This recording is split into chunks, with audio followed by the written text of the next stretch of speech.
নমস্কাৰ মই প্ৰজ্ঞা প্ৰিয়দৰ্শিনী বৰাই আজি এটা নতুন ভিডিঅ'লৈ আপোনালোকৰ ওচৰলৈ আহিছোঁ। আজি মই ক'ম ভাৰতৰ সৰ্বোচ্চ অসামৰিক বঁটাটোৰ বিষয়ে।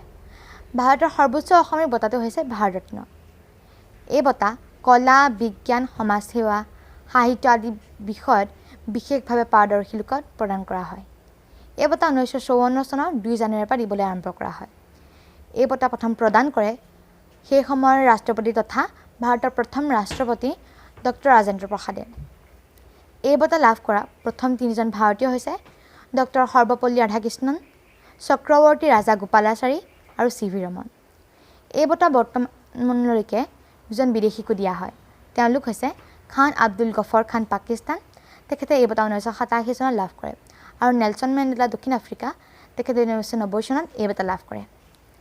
এই বঁটা বৰ্তমানলৈকে 2জন অসমীয়াই লাভ কৰিবলৈ সক্ষম হৈছে। তেওঁলোক হৈছে অসমৰ প্ৰথম মুখ্যমন্ত্ৰী লোকপ্ৰিয় গোপীনাথ বৰদলৈ 1999 চনত মৰণোত্তৰভাৱে, আৰু ডক্টৰ ভূপেন হাজৰিকাই 2019 চনত মৰণোত্তৰভাৱে। 2011 চনত এই বঁটা খেলুৱৈকো দিয়া হয়।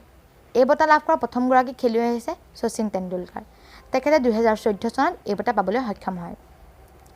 আজি যদি আপোনালোকে আমাৰ এই ভিডিঅ'টো চাই ভাল পালে তেন্তে লাইক কৰিবলৈ নাপাহৰিব। লগতে কেনে পালে কমেণ্টত জনাবলৈ নাপাহৰিব। এনেসমূহ তথ্য পাই থাকিবলৈ আমাৰ চেনেলটো ছাবস্ক্ৰাইব কৰি দিব। ধন্যবাদ।